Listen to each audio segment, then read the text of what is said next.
तो आज हम बात करने वाले हैं आरआरबी टेक्नीशियन में कौन-कौन सी तरह की पोस्टें हैं और उनके लिए क्या-क्या एजुकेशनल क्वालिफ़िकेशन होनी चाहिए, उनकी क्या एज लिमिट है और क्या उनका पे स्केल है, कितनी नंबर ऑफ वैकेंसीज़ हैं, उनके लिए क्या एज लिमिट रखी गई है और उनका क्या मेडिकल स्टैंडर्ड रहने वाला है। इन सब के बारे में हम डिटेल से बात करेंगे। तो सबसे पहले तो रेलवे टेक्नीशियंस की जो पोस्ट निकाली गई है, उसका ऑनलाइन एप्लीकेशन आपका 9 मार्च से स्टार्ट हो जाएगा और इसकी लास्ट डेट जो रखी गई है, वो 8 अप्रैल को रखी गई है।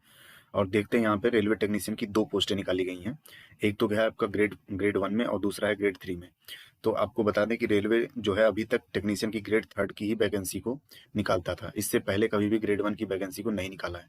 ऐसा पहली बार हुआ है कि ग्रेड 1 की पोस्ट जो है टेक्नीशियन की निकाली गई है। आप लोगों के लिए ये सबसे सुनहरा मौका है कि आप डायरेक्ट लेवल 5 में एंट्री कर सकते हैं रेलवे में टेक्नीशियन ग्रेड 1 पे। अगर आप टेक्नीशियन ग्रेड 3 पे एंट्री करते हैं तो आपको टेक्नीशियन ग्रेड 1 में पहुंचने में एटलीस्ट 6 साल लग जाते हैं। तो यहाँ पे आपके पास एक बहुत ही अच्छा मौका है कि आप डायरेक्ट लेवल 5 में एंट्री कर सकते हैं और उसके जस्ट 3 साल बाद ही आप लेवल 6 में जेई के बराबर पहुंच सकते हैं। यहाँ पे हम बात करते हैं पे लेवल की, तो टेक्नीशियन ग्रेड 1 का जो पे स्केल है वो लेवल 5 में 29,200 इसका बेसिक होता है और इस पे आपका जो है डीए एचआरए सब एड ऑन होके मिलता है। और टेक्नीशियन ग्रेड 3 की बात करें तो इसका जो बेसिक पे होता है वो 19,900 होता है और इस पे आपका एचआरए डीए वगैरह जो है अदर अलाउंसेज जो होते हैं वो एड ऑन होते हैं। अगर हम एज लिमिट की बात करें तो टेक्नीशियन ग्रेड 1 की जो एज लिमिट रखी गई है वो अपर एज लिमिट 36 ईयर्स है और टेक्नीशियन ग्रेड 3 की 33 ईयर है। और आप ध्यान देंगे कि इसमें जो रेलवे ने क्या किया है, दोनों पोस्टों के लिए 3-3 साल का जो है वो मार्जिन आपके लिए रखा है कि जैसे जो पैंडेमिक चल रहा था उसमें उसके लिए उसकी वजह से 3 साल का रिलैक्सेशन दिया है अपर एज लिमिट में। और उसके बाद अगर हम वैकेंसीज की बात करें तो टेक्नीशियन ग्रेड 1 की जो वैकेंसीज है वो टोटल कितनी है, 1100 वैकेंसीज है और टेक्नीशियन ग्रेड 3 की जो वैकेंसीज है वो कितनी है, 7,900 है। टोटल मिला के जो वैकेंसीज आई हैं रेलवे टेक्नीशियन की वो 9,000 पोस्ट हैं। टोटल रेलवे टेक्नीशियन की 9,000 पोस्ट हैं और किस किस जोन में कितनी कितनी वैकेंसीज हैं इसके बारे में डिटेल्ड जो है डिटेल नोटिफिकेशन में ये मेंशन किया जाएगा रेलवे के द्वारा और वो आपका 9 मार्च को ही अपलोड किया जाएगा। हर एक रेलवे की ऑफिशियल वेबसाइट पे 9 तारीख को अपलोड कर दिया जाएगा। अब हम बात करते हैं कि टेक्नीशियन ग्रेड 1 और टेक्नीशियन ग्रेड 3 में अप्लाई करने के लिए आपके पास क्या क्या एजुकेशनल क्वालिफिकेशन होनी चाहिए। या इसको डिप्लोमा वाले अप्लाई कर सकते हैं या फिर बीटेक वाले अप्लाई कर सकते हैं या फिर बीएससी वाले या बीए और बीकॉम वाले भी अप्लाई कर सकते हैं। इन सब के बारे में मैं आपको थोड़ा डिटेल में बताने वाला हूँ। तो दोस्तों, रेलवे टेक्नीशियन की भर्ती के लिए रिक्वायर्ड एजुकेशनल क्वालिफिकेशन के लिए जो रेलवे के द्वारा ऑफिशियल लेटर निकाला गया था वो लेटेस्ट लेटर यही है जो 20 दिसंबर 2023 को निकाला गया था। इसमें मैं आपको दिखा दूं कि रेलवे टेक्नीशियन मतलब सिग्नल मेंटेनर बोलते हैं इसको ग्रेड 1। सिग्नल मेंटेनर मतलब जो एसएनटी डिपार्टमेंट होता है, इसलिए इसको बोलते हैं सिग्नल मेंटेनर ग्रेड 1। इसके लिए जो prescribed education minimum education qualification है उसके लिए सब्जेक्ट में ये लेटर इन्होंने पब्लिश किया था।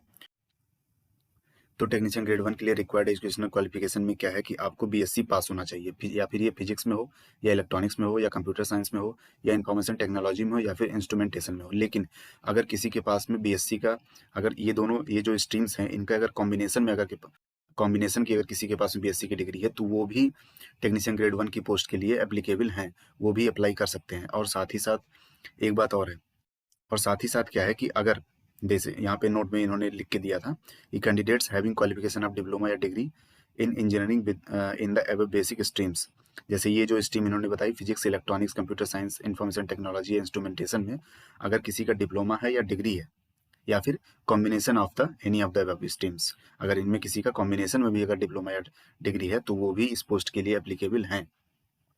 ठीक है, लेकिन एक बात आपको ध्यान रखनी होगी कि अगर आपके पास डिग्री या डिप्लोमा है तो आप हायर लेवल के लिए आप एप्लीकेबल नहीं हैं। आप ये नहीं सोच सकते कि हम अगर डिप्लोमा किए हैं या डिग्री किए हैं और टेक्नीशियन ग्रेड 1 में सेलेक्ट होते हैं तो मुझे कुछ एडिशनल सैलरी या पैकेज मिलेगा। ऐसा कुछ नहीं, आपको भी सेम लेवल पे ही रहेंगे और सेम पैसा ही मिलेगा, सेम सैलरी ही मिलेगी। आप ज़्यादा का क्लेम नहीं कर सकते हैं। वही चीज़ यहाँ पे रेलवे ने क्लियर की थी कि this same will be additional eligibility qualification while the minimum entry qualification will continue to be BSc. मतलब मिनिमम क्वालिफिकेशन तो बीएससी ही रहेगी, लेकिन इसके अलावा भी अगर आपके पास डिप्लोमा या बीटेक या फिर कोई अदर क्वालिफिकेशन है तो ऐसे such candidate selected with qualification of diploma या degree in engineering will not be entitled for claiming higher pay scale या level in pay matrix as the same is linked to the post. ठीक है, बाकी जो level 1 है, बाकी जो आपका सिग्नल मेंटेनर ग्रेड 1 की पोस्ट है इसके लिए एजुकेशन क्वालिफिकेशन ये हो गई। लेकिन जो सिग्नल मेंटेनर ग्रेड 3 की जो पोस्ट है उसके लिए रिक्वायर्ड एजुकेशन क्वालिफिकेशन जो है वो आपकी इंटरमीडिएट ही रहने वाली है। और अब यहाँ पे मैं एक बात क्लियर कर दूँ कि इसमें आपके बीए और बीकॉम वाले स्टूडेंट्स जो है अप्लाई नहीं कर सकते हैं। वो केवल और केवल टेक्नीशियन ग्रेड 3 की पोस्ट पे, जो कि इंटर वाली पोस्ट है, उसी पे ही वो अप्लाई कर।